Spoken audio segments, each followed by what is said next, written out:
Bismillahirrahmanirrahim. Assalamualaikum warahmatullahi wabarakatuh. Perkenalkan, nama saya Mardiana, salah satu mahasiswa STIT DDI Pasangkayu. Baik, dalam kesempatan ini saya akan membahas tentang kurikulum. Sebagaimana tema yang saya ingin sampaikan adalah mengenali kurikulum di Indonesia yang pernah ada dan sedang berlangsung saat ini. Baik, kurikulum itu sendiri adalah rencana yang tertulis mengenai tujuan, isi, dan bahan pelajaran serta cara yang digunakan dalam kegiatan pembelajaran. Kurikulum berfungsi sebagai pedoman guru, siswa, dan pihak lain yang terlibat dalam pendidikan untuk mencapai tujuan pendidikan. Kurikulum juga memiliki berbagai komponen seperti tujuan, materi, pengalaman belajar, dan evaluasi. Nah, seperti tema yang sudah saya paparkan tadi, maka kita sebagai anak bangsa yang mengikuti proses belajar mengajar, baik sebagai guru maupun peserta didik atau siswa, kita perlu mengenali kurikulum di Indonesia yang pernah ada dan yang sedang berlangsung saat ini. Jadi dalam kesempatan ini saya akan memaparkan beberapa jenis kurikulum yang ada hingga saat ini. Yang pertama, kurikulum tahun 1947, di mana kurikulum ini sebagai kurikulum pertama setelah Indonesia merdeka. Yang kedua, kurikulum tahun 1952, yaitu penyempurna dari kurikulum pertama, tetapi dia lebih merinci mata pelajaran. Ketiga, kurikulum tahun 1964. Kurikulum ini lebih ke rencana pendidikan. Selanjutnya yang keempat, kurikulum tahun 1968, yaitu kurikulum pertama pada era Orde Baru. Yang kelima, kurikulum tahun 1975 sebagai penyempurna dari kurikulum tahun sebelumnya, yaitu 1968. Yang keenam, kurikulum tahun 1984 sebagai penyempurna dari kurikulum tahun 1975. Yang selanjutnya, kurikulum yang selanjutnya nomor bagian 7, poin ke-7 adalah kurikulum 1945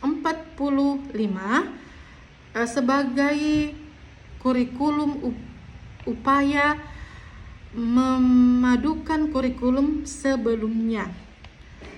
Yang ke-8, kurikulum berbasis kompetensi atau KBK 2004. Yang ke-9, kurikulum tingkat satuan pendidikan atau KTSP 2006. Yang ke-10, kurikulum 13 atau K13 yang menekankan pada pendekatan ilmiah dan penilaian autentik. Yang terakhir, pendidikan atau kurikulum yang terakhir atau kurikulum ke-11, yaitu kurikulum merdeka. Kurikulum merdeka terbit pada tahun 2022. Kurikulum yang memberikan fleksibilitas dan otonomi kepada satuan pendidikan untuk merancang pembelajaran yang sesuai dengan kebutuhan siswa. Jadi itulah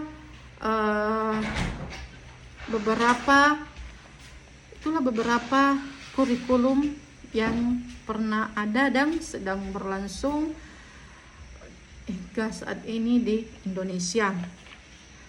Dan dari berbagai kurikulum yang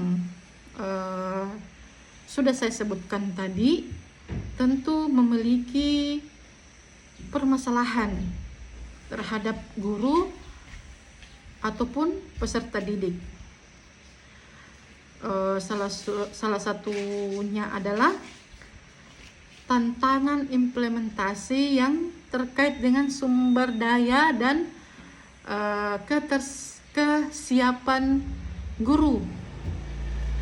Yang kedua, ini masalahnya lebih ke siswa, yaitu penurunan prestasi karena kesulitan beradaptasi dengan sistem pembelajaran yang baru. Namun di antara masalah-masalah yang ada solusi yang ditawarkan. Misal solusi untuk sumber daya, solusi untuk mengatasi tantangan sumber daya dan kesiapan guru. Solusinya adalah